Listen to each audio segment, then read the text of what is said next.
साहित्य मंच के माध्यम से आज हम छायावाद की प्रमुख प्रवृत्तियां या कह सकते हैं विशेषताओं पर चर्चा करेंगे।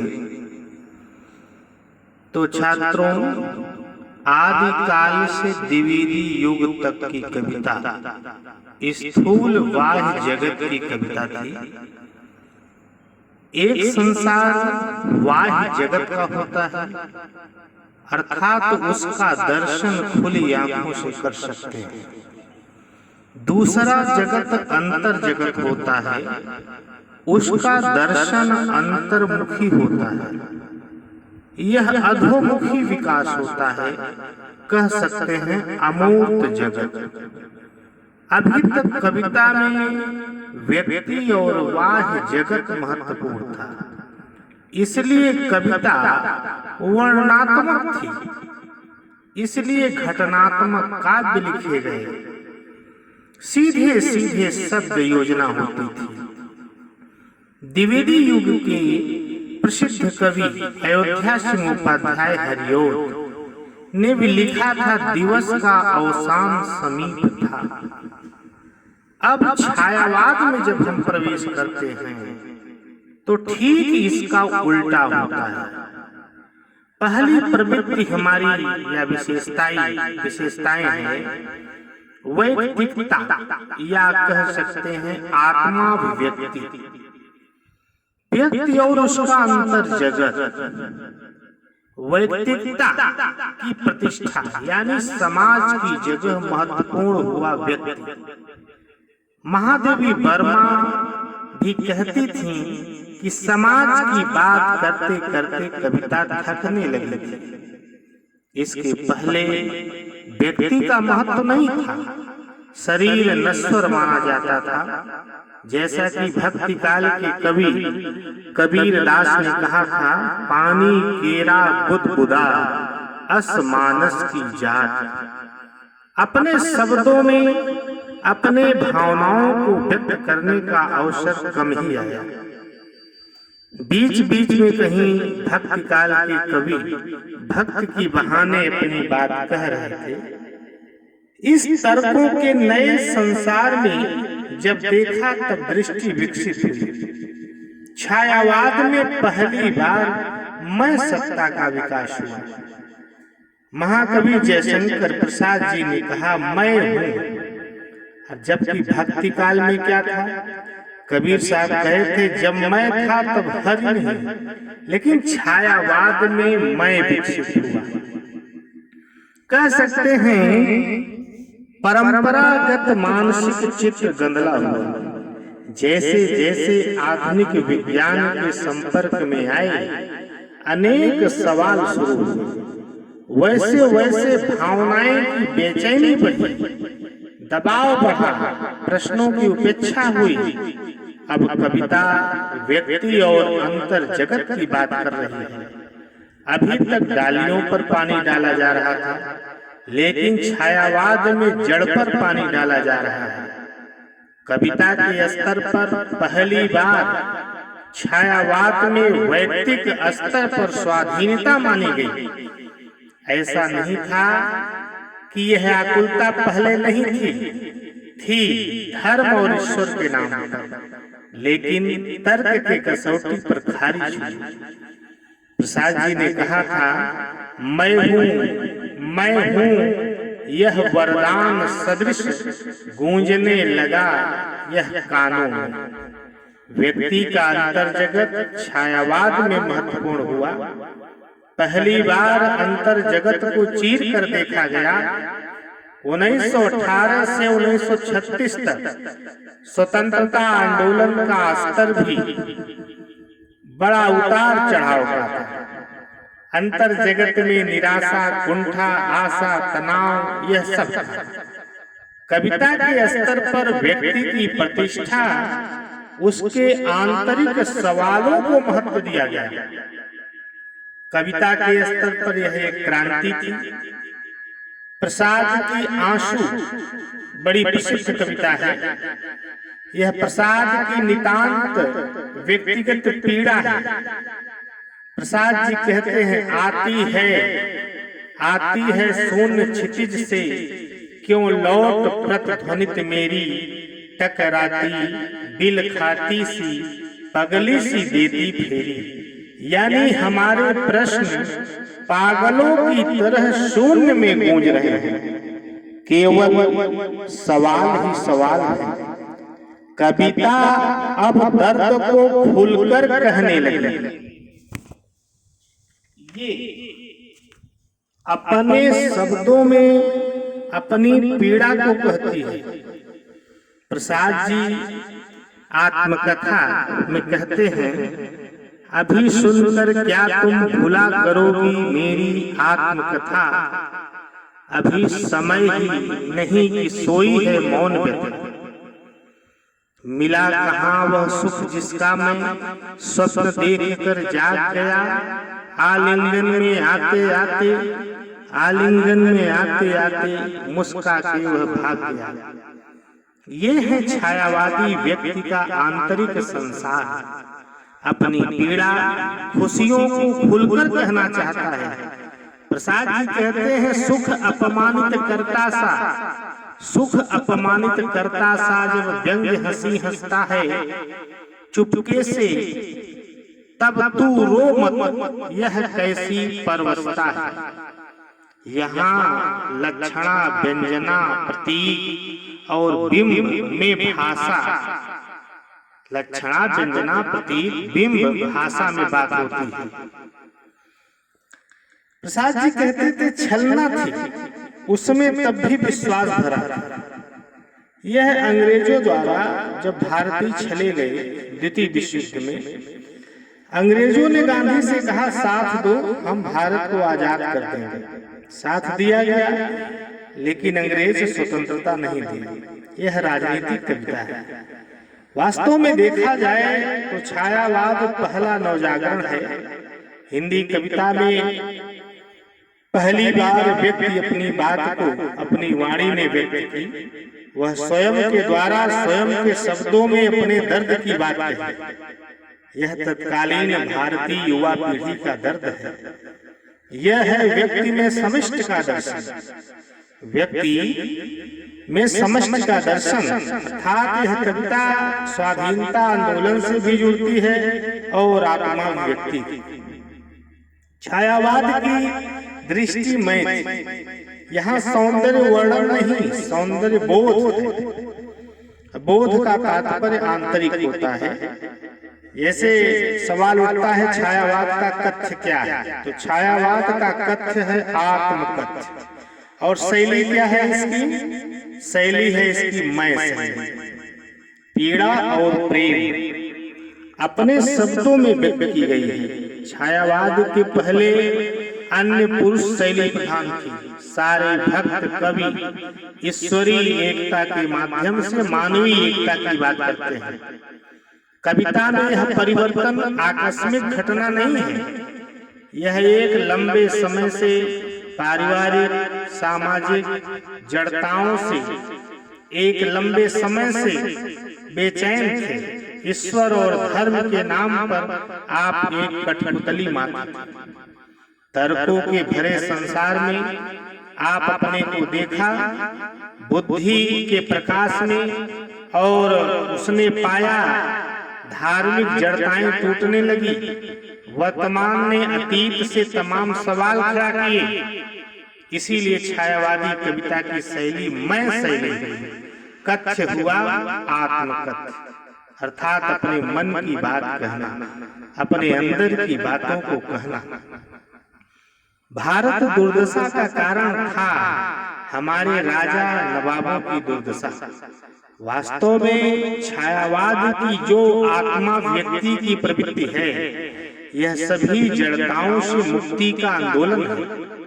कविता के माध्यम से छायावादी कवि सामूहिक स्वतंत्रता का आह्वान किया है, और वैयक्तिक स्वतंत्रता में आत्मिक स्वतंत्रता, जबकि संविधान ने 1950 में हमें दिया गया कि अभिव्यक्ति की स्वतंत्रता। छायावाद मानवता का आंदोलन है। वैयक्तिकता के भीतर आत्मा व्यक्ति की स्वतंत्रता है। कविता के स्तर पर यह नव जागरण है। निराला की सरोज स्मृति यह निराला के हृदय की ईमानदारी है। यह पहली और अकेली कविता है जिसमें किसी भी पिता की आंतरिक पीड़ा है। निराला जी कहते हैं, धन्य धन्य मैं पिता निरर्थक था, कुछ भी तेरे हित न कर सका, जाना तो अर्था गमो पाए, पर रहा सदा संकुचित काय, लख कर अनर्थ आर्थिक पथ पर, हारता रहा मैं स्वार्थ समझ। यह निराला के आंतरिकता का वह विद्रोह जो सदियों से दबे चले आ रहे हैं। यह निराला मात्र की पीड़ा नहीं है, ये पूरे भारतीय समाज में हर पिताओं की पीड़ा है। संपूर्ण स्वतंत्रता की पहली स्टेज थी। पंत जी कहते हैं, बालिका मेरी मनोरम मित्र थी। यहाँ मेल फीमेल की स्वतंत्रता, छायावाद में आत्मा व्यक्ति की ही स्वतंत्रता है, जड़ पारिवारिकता से विद्रोह की कविता है। 1918 से लेकर 28 तक जो राष्ट्रीय आंदोलन था वह बहुत निराशा का आंदोलन था। न जाने कितने संकल्पों विकल्पों से घिरे थे। जरूरत थी कि युवाओं की निराशा दूर की जाए। हमारी पराजय का कारण भौतिक नहीं नैतिक था। तभी निराला जी रामकृष्ण की पूजा में कहते हैं, अन्याय जिधर है उधर शक्ति, अर्थात अपने ही नवाब जमींदार अंग्रेजों का साथ दे रहे थे, इसलिए हम हार रहे थे। छायावाद को इसलिए शक्ति काव्य कहा जाता है कि निराशा के क्षणों में भी शक्ति का संचार करती है। पहली बार छायावादी कविता में बल मिला कि वह अपने विचारों को व्यक्त कर सकता है। छायावाद आत्माभिव्यक्ति से आत्म प्रसार की ओर बढ़ता है।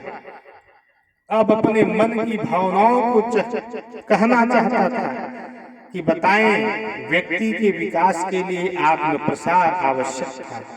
छायावादी ने सबसे पहले संकीर्णता का विरोध किया। छायावाद की जो दूसरी प्रमुख विशेषता है वह है प्रकृति प्रेम। तो देखिए, इस मनुष्य को अब आदिम साथी याद आया। 1918 से 36 के बीच प्रकृति याद आई। यह भी एक नई चेतना थी। प्रकृति भी अब चेतन हो गई। एक लंबे समय बाद बौद्धिक तर्क सम्मत आधुनिक मानव को प्रकृति याद आई। छायावादी कवि के लिए सौंदर्य वह है जो उनको सुंदर लगे, यह नहीं कि कोई सुंदर है तो सुंदर लगे, अर्थात आत्मनिष्ठ सौंदर्य। जैसा कि दिवसावसान निराला जी कहते हैं, दिवसावसान का समय मेघमय आसमान से उतर रही है, वह संध्या सुंदरी परी सी धीरे धीरे धीरे। तो यह मानवीकरण है, जड़ता से चेतना का आरोप। पंत जी कहते हैं, पंत जी प्रकृति का मानवीकरण करते हुए कहते हैं, सैकत सैया पर दुग्ध धवल, तनवंगी गंगा ग्रीष्म विरल, लेटी है श्रांत क्लांत निश्चल। पंत प्रकृति के माध्यम से व्यवहार को उपदेश देते हुए कहते हैं, हसमुख प्रसून सिखलाते पल भर तो हंस पाओ, अपनी उर की सौरभ से जग की आंगन भर जाओ। तो यहाँ पर छायावाद में जो सौंदर्य है आत्मनिष्ठ सौंदर्य है। छायावाद में सौंदर्य वर्णन नहीं, सौंदर्य बोध है। यहाँ प्रकृति प्रेम आत्म विस्तार है। यह प्रकृति चेतन के रूप में है। जो विचार भावनाओं को जड़ समाज ने नहीं सुना वह प्रकृति ने सुन लिया, जो चाहा वह कह दिया। आत्माभिव्यक्ति से आत्म प्रसार की ओर। प्रकृति उसकी स्वागत के लिए खड़ी थी। आत्म प्रसार के क्षणों में ही इनका प्रकृति प्रेम जागा। देखा कि प्रकृति उतनी ही स्वतंत्र मुक्त थी, प्रकृति उतनी ही स्वतंत्र मुक्त थी जितना वह चाहता था। और प्रकृति प्रेम इतना बढ़ा कि पंत जैसे कवि सारी सीमाओं को तोड़कर कहते हैं, छोड़ ध्रुवों की मृदु छाया, तोड़ प्रकृति से भी माया, बाले तेरे बाल जाल में क्यों उलझा दो लोचन। इतना मनोहारी सौंदर्य छोड़कर हे बाले तुम्हारे सौंदर्य में उलझ जाऊं, यह कैसे हो सकता है। प्रकृति के रमणीय रूप में इनका मन अधिक रमा और कर्कश कठोर रूप में इनका मन नहीं रमा। फिर भी प्रसाद ने चिंता आशा सर्ग में कामायनी में, प्रसाद जी ने चिंता आशा सर्ग में निराला और निराला की शक्ति पूजा में भी प्रकृति का कठोर रूप है। जैसा कि निराला जी राम की शक्ति पूजा में कहते हैं, है अमानुषा उगलता गगन घन अंधकार। तो देखिए दर्द अधिक हो जाता है तो प्रिया याद आती है। निराला जी कभी कहते हैं शक्ति पूजा में, याद आता उपवन। अब यहाँ पर प्रकृति का रूप सरल रूप है, अर्थात सरल रूप भी है और कठोर रूप भी है। तो प्रकृति का कोमल रूप के उदाहरण यहाँ देखे जा सकते हैं। तो ज्यादातर इन छायावादी कवियों का रूप प्रकृति के मनोहारी कोमल रूप में अधिक रमा है और उन्मुक्त बंधनहीन अभिव्यक्ति मौन रूप से प्रकृति ने सुना। शांत पथिक पर रहना जिसके आगे राह नहीं, अर्थात कोई बंधन नहीं था। जैसा कि प्रातः काल का वर्णन करते हुए प्रसाद जी कहते हैं, उषा सुनहले तीर बरसती, जय लक्ष्मी सी उदित हुई, उधर पराजित काल रात्र भी जल में अंतर निहित हुई। और लहर कविता में प्रसाद जी ने उषा को पनिहारिन के रूप में चित्रित किया है। बीती विभावरी जागरी, अंबर पनघट में डुबो रही, तारा घट उषा नागरी। तो ये छायावाद की दूसरी प्रवृत्ति हुई। या विशेष तीसरी प्रवृत्ति है नारी के प्रति नवीन दृष्टिकोण। छायावाद में जो तीसरी प्रवृत्ति है प्रमुख रूप से, वो है नारी के प्रति नवीन दृष्टिकोण या नारी भावना। तो देखिए छायावादी कवि ने नारी के आंतरिक सौंदर्य को पहचानने का प्रयास किया है। पुरुष प्रधान समाज में नारी की स्वतंत्र रूप से छायावादी कवि ने प्रतिष्ठा की। नारी को पहली बार पहचाना गया कि नारी के पास भी एक हृदय होता है। छायावादी कवि ने कहा है, मुक्त करो नारी को, चिरबंधन नारी को, मुक्त करो नारी को। नारी के बाह्य सौंदर्य में भी आंतरिक सौंदर्य दिखाई देती है। राम की शक्ति पूजा में राम पर विपदा आई तो राम को प्रिया और माँ याद आई और विदेह वाटिका वाली सीता याद आई, यानी विवाह पूर्व वाली सीता याद आई। पत्नी सीता याद नहीं आई, प्रिया सीता याद आई। जिनके लिए धनुष तोड़ा था वह शक्ति याद आई।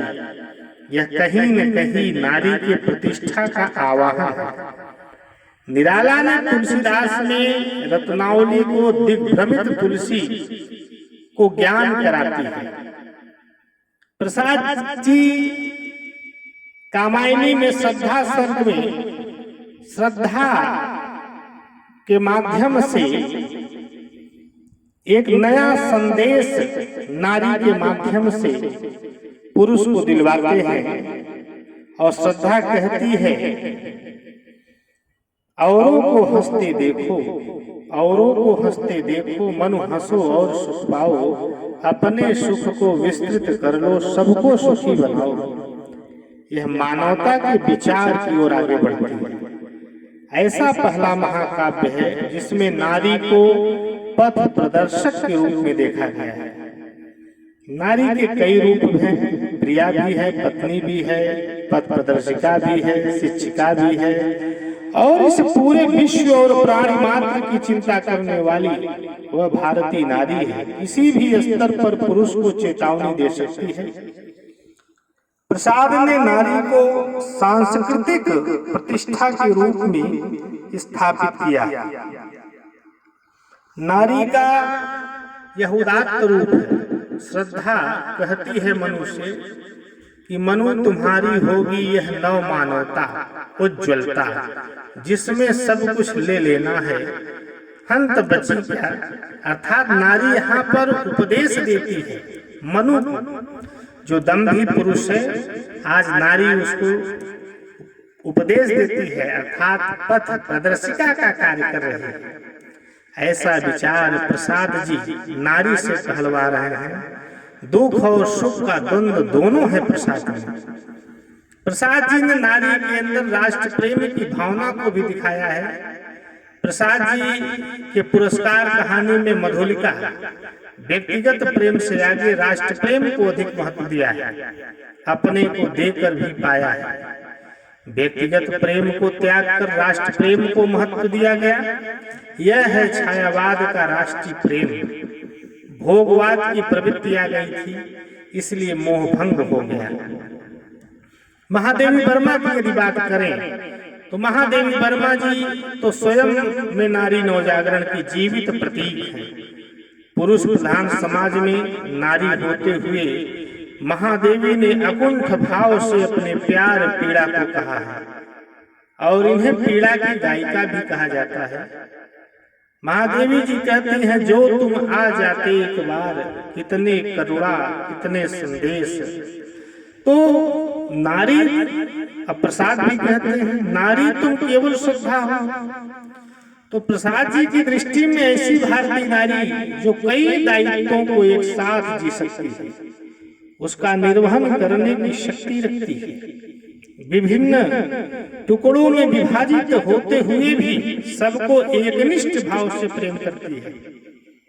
जैसा कि कामायनी में श्रद्धा ने कहा है, मनुष्य दया माया ममता लोभाज। अर्थात प्रसाद जी ने दिखाया कि भारतीय नारी जितनी वैचारिक स्तर पर प्रखर है, भावनाओं के स्तर पर उतनी ही समृद्धशाली। छायावादियों का जो नारी विषयक दृष्टिकोण था वह कहीं न कहीं असहज हुआ। निराला जी ने कहा, प्रसाद के सौंदर्य श्रद्धा में ही नहीं, सौंदर्य उस मजदूरनी में भी है जो धूप में पत्थर तोड़ रही है। कुछ भी हो, इतना तो हम कह सकते हैं कि एक लंबे समय से जो चला आ रहा था उसमें नारी का परिवर्तन हुआ। अब छायावाद की जो चौथी विशेषता है वह रहस्यवाद। तो देखिए, आत्मा व्यक्ति से आत्म विस्तार से बढ़ती हुई कविता, ससीम से असीम तक कविता पूरी करना चाहती है। अब वह आकाश की दूरी भी नाप लेना चाहती है। विज्ञान भी इसमें सहयोग कर रहा था। जिज्ञासाएं बढ़ी, आपकी महत्वाकांक्षा को बढ़ाया, इतना बढ़ाया कि आप कहीं के न रहे, न यहाँ के न वहाँ के। जैसे जैसे समाज बदलता है वैसे वैसे साहित्य भी बदलता है। विज्ञान ने दूरियां घटा दी। इसीलिए देखिए, विवेकानंद ने कहा था कि हमें धर्म नहीं अध्यात्म चाहिए। आध्यात्म आंतरिक परिष्कार करता है, आंतरिक शुद्धता, मानसिक शुद्धता, ये अध्यात्म है। और बुद्धि हृदय का संतुलन हो, यही आध्यात्म है। तो देखिए, गीतांजलि रहस्यवादी रचना है। यह रचना पहली बार आई। यह रचना पहली बार आई और तो देश में इसका बहुत मान हुआ। नोबेल पुरस्कार भी मिला है। रहस्यवाद बंगला से आया ऐसा माना जाता है, लेकिन पूरी तरह सत्य नहीं है। हमारे यहाँ रहस्यवादी प्रवृत्तियां बहुत पहले से ही मिलती हैं। यह सर्वप्रथम उपनिषदों में मिलता है। हमारे वेदों उपनिषदों में ऐसी अभिव्यक्तियां मिलती हैं। यहाँ रहस्य भावना है, रहस्यवाद नहीं, क्योंकि रहस्यवाद आधुनिक शब्द है। कबीर और संतों में भी रहस्य भावना है, इसलिए वह भावना का विषय है। हमारे यहाँ संकट बुद्धि से नहीं, अज्ञानता से है।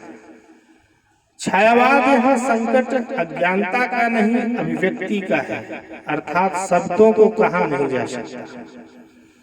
रहस्य भावना रहस्यवाद में बदल जाती है। अभिव्यक्ति के क्षणों में कुछ गोपन रह जाता है, पूरी तरह नहीं कह पाते। छायावाद का रहस्यवाद प्रश्नाकुलता है और जिज्ञासा है। जैसा कि जयशंकर प्रसाद जी कह रहे थे, हे अनंत रमणीय कौन तुम, यह मैं कैसे कह सकता। हे अनंत रमणीय कौन तुम, यह मैं कैसे कह सकता। कैसे हो क्या हो, इसका तो भार विचार न सह सकता। विश्वदेव सविताया पूषा, सोम मरुत चंचल पवमान। वरुण आदि सब घूम रहे हैं, किसके शासन में अम्लान। तो ये इस प्रश्न का उत्तर विज्ञान के पास नहीं। जब अपने आप से सवाल शुरू होता है, यही होता है आध्यात्मिकता। और पंत जी सुबह सुबह उठते हैं और तो चिड़ियों का गान सुनते हैं। कहते हैं, प्रथम रश्मि का आना रंगिणी, तूने कैसे पहचाना। न जाने नक्षत्रों से देता है कौन, अर्थात निमंत्रण कौन दे रहा है।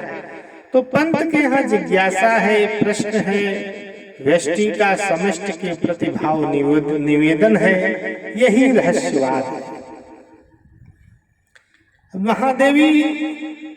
महादेवी वर्मा के संबंध में शुक्ल जी कहते हैं, उस अज्ञात प्रियतम के लिए वेदना ही उनके हृदय का भाव केंद्र है, जिसमें अनेक प्रकार की भावनाएं छूट छूट कर छलक मारती है।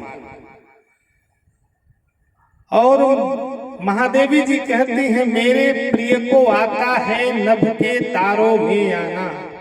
ये छायावाद का अंतिम दौर है, जहाँ कविता कल्पना में आते आते आकाश में विचरण करने लगती है। ये चिर असंतुष्ट बने रहे, इन चिर असंतुष्ट ही इनको इस मोड़ पर ला दिया।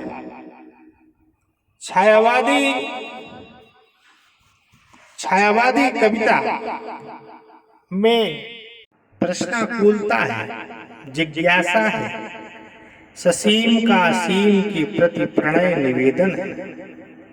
इन ललचाई पलकों पर, महादेवी वर्मा जी कहती हैं, इन ललचाई पलकों पर पहरा जब था क्रीड़ा का, साम्राज्य मुझे दे डाला उस चितवन ने पीड़ा का। वे जीवन दीप जलाए हुए उसी की मौन प्रतीक्षा में लीन है और कहती हैं, अपने इस सूनेपन को मैं हूँ रानी मतवाली, प्राणों का दीप जलाकर करती रहती ही दीवानी। तो महादेवी वर्मा करुणा की इसीलिए प्रतिमूर्ति है कही जाती है, और आधुनिक युग की मीरा भी कही जाती है। तो समय की सीमा होती है। देखिए, छायावाद की प्रमुख विशेषताएं आत्माभिव्यक्ति, प्रकृति प्रेम, नारी के प्रति नवीन दृष्टिकोण, और चौथी विशेषता रहस्यवाद। ये मुख्य रूप से चर्चाएं हुई। शेष चर्चा हम लोग अगली क्लास में या अगले समय मिलेगा तो अगले दिन हम लोग करेंगे। धन्यवाद।